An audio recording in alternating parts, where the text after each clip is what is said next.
Hello, everyone. Welcome to winter. Now we can move on to what we're doing today, which is basically the Half Moon Project is a little workshop that we're going to do. And so we're leading into it with kind of an overview of what it is. And this is what we're going to go through. We're going to go through an intro of what classification means, and then what specifically binary classification is, which is kind of a subset. And then we're going to talk about how neural networks train, right? You've heard the word neural network. We're going to talk about how those train, and then we're going to code it. We're going to make a neural network to solve the Half Moon Project. Yeah, so let's kick it off with introduction. What is classification, Jason? What does that mean? So classification is a type of problem in machine learning. Basically, it's where you give it a bunch of like inputs, some sort of input, and then you're like, okay, we have a set of labels. Which kind of label is this like input, right? So today we'll be looking at a binary classification, which is just two outputs, right? So it's either one or the other. And so basically you're taking this thing, you're giving it to a model, and it outputs a label. And it's one of like a bunch of predetermined categories, right? Yep. So you have this thing and you want to say, for example, a picture of a dog. We know it's a dog, obviously. We want the computer to like guess and hopefully get it correct. And so the neural network takes this photo, puts it into a category, dog or cat or whatever, and then we verify it with the correct label. Yeah, obviously, like you look at the photo and you immediately know it's a dog. But when you think about what a computer's looking for instance, our input would probably be like the pixels of the image, like each like little byte that represents the image. And then it would be like looking for like the big floppy ears, or like a dog's nose or mouth is different than a cat's nose, for example. So if it was a binary classification example, it'd probably be like, is it a dog or a cat? So it would be looking for patterns in the image that would indicate one or the other. In this case, we have a dog, and it predicts accurately a dog. Yeah, and then just a couple of the terms that will be used often, right? This input is referred to the feature. So the features for this example would be the image, like the bytes, the content of the image, and then the output is considered the prediction, and then the correct answer is the final label. And so for most examples, when you're training it, it's considered supervised learning, where we already have a data set of the correct labels, and we're trying to get the model to accurately like duplicate those labels. There's some situations where you don't already have the labels and Yeah. you kind of want the model to flail around and figure something out. But That's also here true. we have some information. We have image of a dog. We want the model to guess, and then we know if it was right or wrong. And that's a supervised learning segment, which I'll put in context in just a sec. So Jason kind of mentioned binary classification, right? If we go back to this image of a dog, what are some categories? We have this picture of a dog, but we don't know it's a picture of a dog. We know it's a picture. What are some categories that we could put the picture into? Dog, other categories? Any other thoughts? Bench? Is that what you said? Yeah. Bench, yes. Animal? What about something that's not in this photo? Cat? Beach ball. Beach ball. Like any of these things are categories, right? If you're taking me this image, you say, is this a beach ball, bench, dog, cat, whatever? Binary classification specifically limits this to two categories. Yep. So it's basically one or the other. This is a dog or a cat. Yep. Yeah. Okay. Now we're looking at graphs.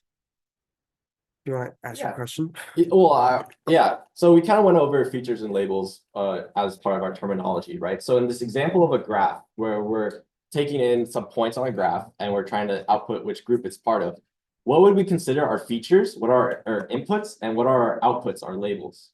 Anyone raise their hands? Or just shout out, honestly. I'm going to zoom in a little bit. What information do we have that we could give an AI model to do the prediction? Colors. Colors. We do have the colors. Yeah. Are those the inputs or the outputs? Probably the outputs. Probably the outputs. Yeah, exactly. And so what could we give it? Like, let's say we want to predict whether a dot should, like, we have the colors, we have red and green, and we have a new dot, right? What would we say that like identifies that dot? Like, how would it know? Yeah, Coordinates. exactly. So our coordinates would be our features, our X and our Y coordinates would be our features for this model. And then the output, the labels would be red or green. So now we come into the situation where what if we have a new dot, right? The whole point of this is like, the whole point of machine learning is now we have a bunch of data that we know these are red, these are green. And there's like a new dot in the graph, or there's a new image, and we want the model to accurately predict, should this dot be red or green? Looking at this graph, who has a guess on whether this dot should be red or green? It should be red. Exactly. It's grouped with the red stuff, right? Okay, so intuitively we know that because this group over here is red, this group over here is green. Because we looked at it, we thought about it, and we saw. That's what the computer should be able to do.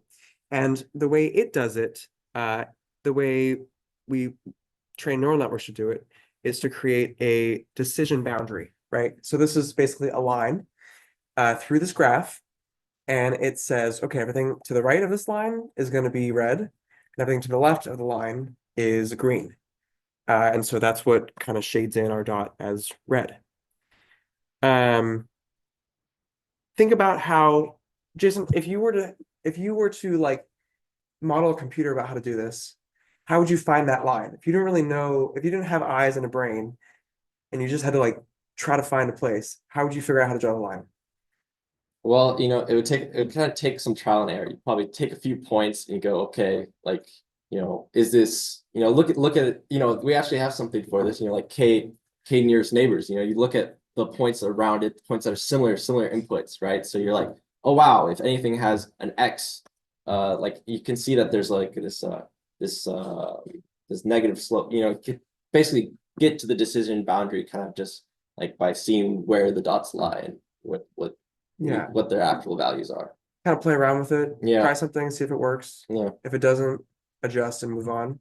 Yep. Surprise, that's actually how neural networks will learn, and we'll get into that in a second. But the issue here is we have a graph that humans can look at and immediately go, this is the line, everything over here is red, everything over here is green. Obviously not complicated. Why do we need a computer to do it? What if your graph looks something like this?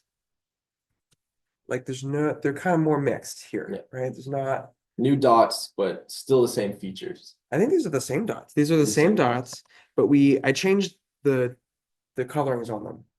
Same Okay. positions, different colors. And I'll give you a hint. There is a way to separate this, but it's hidden.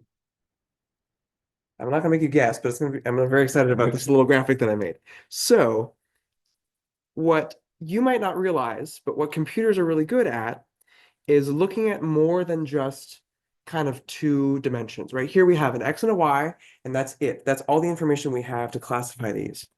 But in real life, you might have a 3D graph, right? And so when you spin this to the side, you can kind of draw not a line, but a plane, right? And now you say everything under the plane is red, everything above the plane is green. I'm very happy with this animation. I hope that gets my point across. Right, so now you're looking at it and you say, okay, yeah, I could like take Desmos and squiggle it around and try to find, a line or a plane that kind of divides these two reds and greens, right? But what if there's 4 dimensions? What if you're looking at like a 3D graph over time? What if there's 10 dimensions? What if there's 100 dimensions? How is there 100 dimensions? Well, each feature, each input is considered a dimension, right? Here we're talking about coordinates. If we're talking in 2D, the two features are X and Y. If we're talking about like trying to predict housing prices, you got like square footage, you got like house, number of levels in the house, number of bathrooms, number of bedrooms, number of like how much yard space you have. There's like a ton of information you have that you could put into this model and have it try to figure out what's going on. So it's going to take all of those dimensions, a 4D, 10D, 100 dimension graph, and try to figure out where that decision boundary is to say, these are red, these are blue. These are mansions, these are not, right? Binary classification. Is it something or is it not? So Jason, what algorithms can we use to make decision binary classification? And like you said, there's so many dimensions we have there, and that the approaches that you can take to divide up the features, figure out which is which, you can take a whole bunch of approaches, right? So today we'll be covering like the neural network approach, right? So this is just kind of like this spider web of paths that you don't really exactly know the magic that's going on, but eventually it will figure out what the correct like route is, or like just the path that it will take. It will give you a good output, right? But you also have decision trees, which basically go like feature by feature. Okay, does it have this criteria? Okay, now we go to this point and we're gonna look at this feature, and eventually it works its way down to an output, right? So you can have, it's like a whole like decision tree, right? If you take like data structures, you'll know what a tree kind of structure looks like, right? And then support vector machines. Those basically are like that whole dimensional approach, right? So basically it's like, okay, can we blow up like all of our inputs to such a dimension such that we can draw like a single line and then be like, okay, now this problem's easy, you know? So that's kind of what a support vector machine is. And then logistic regression, that's just like, can we get that like one line Y equals mx plus b. y equals m, yeah, basically a simple like y-intercept kind of line to kind of split up your data. But today we'll be focusing on neural networks. And here's that graphic that we threw up at the beginning of the year that I want to give context to, right? So there's all these different types of AI algorithms. There's kind of ones that we consider to be non-learning algorithms like search. We're doing machine learning, which is you have a bunch of data and you want the computer to learn from or about it. Neural networks is kind of a type of algorithm architecture that you can apply to many different kinds of problems. And today, as we mentioned earlier, we're going to be working on things where it's a supervised learning, which means you have some data, you have some images, for example, you have some dots on a graph, and you have like answers, right? You have labels. These images are dogs, these images are not dogs. These dots are red, these dots are blue. And you want the computer to figure out how to like classify new data that you haven't seen before. And so a neural network you may have seen before. Yeah, and so we kind of were talking about the inputs as in features, right? So the feature layers, that those yellow circles at the edge, right? So that could be our x coordinate, our y coordinate, and our z coordinate. And then they feed that data into like this hidden layer, right? So you can have as many hidden layers as you want, as many like nodes for each hidden layer as you have. So here we have 2 hidden layers and we have 4 nodes at each layer. But like really that's just passing in different combinations of that data. You see like each arrow, like each one feeds to a different combination. And then that does some results, passes to the next layer. And then finally it all accumulates into an output layer that will make our final prediction. And so that's kind of the structure of what we'll be learning today.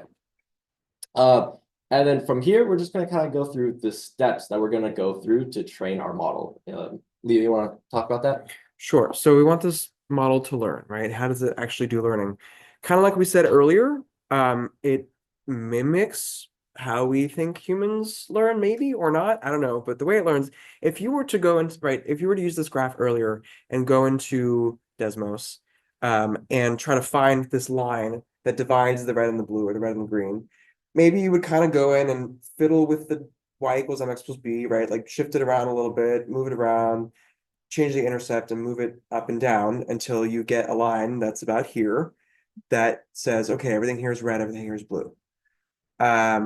That's how I would do it if I didn't have any other information, and it was a lot more complicated. And that's actually how computers do it as well. And so what happens here, if you look on the right side of this graph first, predict, evaluate, adjust. Basically, the computer takes a guess, sees whether it's right or wrong, and by how much it's right or wrong, and then kind of tries to correct its future guesses and makes more guesses with all this stuff, right? Before that cycle, you have the 2 steps that are essential to setting up this whole thing, which is you need your data, which it's overlooked how hard that is. We're going to create a workshop that is very easy, and we're actually going to generate the data and all this stuff. But in real life, a lot of the machine learning work that goes on is like, where do we get our data? Big data, right? But like, from where I'm getting big data? You know, are we paying someone to make it? Or are we paying anyway? Can we trust it? Can we trust it? Yeah. Right? Is it crappy data? Did someone make it up? Is it half empty? Is it half missing? Okay, so you have your data. Theoretically, it's very pretty and very neat. Like we're going to use ours today, and then you set up the neural network, right? So, for example, when you can set up something that looks like this, right? You create the model. You say, okay, I want 3 inputs. I want two layers of four neurons each and one output, right? That's one structure you can use. You could say I want 100 layers with four neurons each, or I want 100 layers with 100 neurons each, right? All this stuff. There's tons of stuff you can do. And so after you create that model, then is when you can launch into that circle of make predictions, see how wrong it is, fix it. Make predictions, see how wrong it is, fix it. And that's how you learn. And how do we evaluate like how it's doing, right? So we have this term, basically it's our accuracy, right? So it's how many things the model got right. So we'll take like the list of predictions and we'll compare it to the list of known labels, right? And then basically how far is it off, right? How many did get right wrong? How many did get right? And basically also like in different models, you use different types of accuracy schemes, right? So like you may like if you've done any statistics, there's like mean squared error, like how far off is the prediction, right? But in a classification example, like binary classification, it's really just did it get right, did it get wrong, and we kind of adjust from there. Yeah, and so that's accuracy, and then we also have loss, and so that's the amount that the model is wrong, and we're trying to minimize the loss, right? We're trying to increase the accuracy and minimize the loss, and you'll see that in our approach today. And so there's this classic trade-off between accuracy and loss. This is a graph when you're training the model. This is what you want to see. Up top is the accuracy. Obviously, you want that to rise. And below is the loss, right? How much is the model wrong? That's what the loss is asking. You want that to lower. So this is like a successful training, right? This is what we want to see today, and hopefully you will, based on how we set it up. Yeah. So there's that. And then I think in just a sec, we're going to actually go into the workshop. Jason, what is the Half Moon Project? 2 moons, both in the shape of a half moon. Okay, so we got our class 1 and class 0. Basically, is it going to be red or is it going to be blue, right? So earlier we drew a single line or a single plane. This one's not going to be quite as easy. We kind of have to make a little nice curved line. But with a neural network, we'll actually just like waterboard it with physical strength. And I'm really using that word today. But we'll get that curved line and we'll be able to predict it with basically 100%. So it's going to find the line. It's going to find the line, 100%. Which again, we can do. I drew this line. Obviously, we can solve this problem. But this is a simpler version of like, right? There's 2 dimensions here. We solve it. If this graph has like 3 dimensions, 100 dimensions, whatever, 1,000 dimensions, that's where neural networks, that's where humans fail, and thus neural networks shine. And so this just as you're doing this, imagine it's more complicated. Yeah. We only can maybe visualize things in 3 dimensions, right? So, try to imagine something in 50 dimensions and you'll realize you don't even know what that looks like, right? So basically neural networks, they don't really care. 50,000, whatever. And so Leo, is there a link that we can share with them? Yes, someone on the Zoom asked overfitting question mark. I just want to make sure I don't know, and then oh, never mind. Okay, let me know if there's any questions there. Since it's in the chat, I'll just mention overfitting is this idea that like you take a model and you train it so well on your data that it doesn't actually do anything in the real world, because this line is so perfectly exact to like this data that it's not useful in the real world. Definitely somewhat overfitting here because we're assuming everything in the whole world is like 2 moons. But again, this is a simplified project. Yeah. So we're just going to kind of dissuade with that, dispel reality for a minute and write the code that is fun. So Okay. fair enough. Yes, the link is here. Let's try that again. The link is here. The link is actually reminder. We have not done a great job publicizing this, but this link contains all of our slides and materials from the quarter. So you should be able to pull this up and see all the stuff from the past. And at the top left, there's today's stuff, which you should be able to click on. And in just a sec, I'll pull it up on here and walk you through Google Colab in case you've never seen it before. And basically after that, I think what we're going to do is like be free. A lot of the code is written by One's Stephen. It's based on Stephen Howard's blog post. There's a Stephen Howard. Thank you, Stephen Howard. And we left a lot of it intact because a lot of it is just kind of like PyTorch libraries and figuring stuff out. You should be able to run most of it. There will be some errors that you just have to like fill in something creatively, and then you'll see the beautiful graph start to evolve and come out. So anybody, okay, it looks like we got the code. So I'm gonna come up here and zoom in. If you've never seen this before, this is called Google Colab, and it might pop up with something like this on the side, which is just a table of contents. You can X that out. I'm also going to press this little up arrow to minimize the top bar. It's just Google Docs stuff. You hopefully have seen this before. Now you're in what's called a Jupyter Notebook, which is a combination of text and Python. And if you've never seen one before, basically all you need to know is this is a bunch of text and a cell that looks like this, or these are called cells, right? There's like chunks of text and code. This is a code chunk. And what you need to do to run the code, pretty simply, is press play. It'll say, this was not authorized by Google, CSAI made it. And we're gonna agree to that. Then what happens is it has this little connecting button.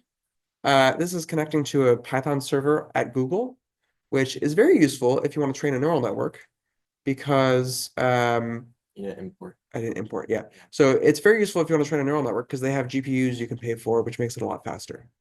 You can see what I did here. I clicked this little play button and it failed because I didn't remember there's this setup thing that I collapsed. It's not super important, but it's just imports. So make sure it'll come up like this. Make sure you hit run on this first one, and then you can run the rest of them, right? You can make this data. So we'll kind of let people walk through this, and we'll be around to answer some questions. This is probably not going to take super long, so maybe around 2 we can come back and we can walk through it on here and give some more context to what's going on and explain and add context there, because there's some really cool stuff in here.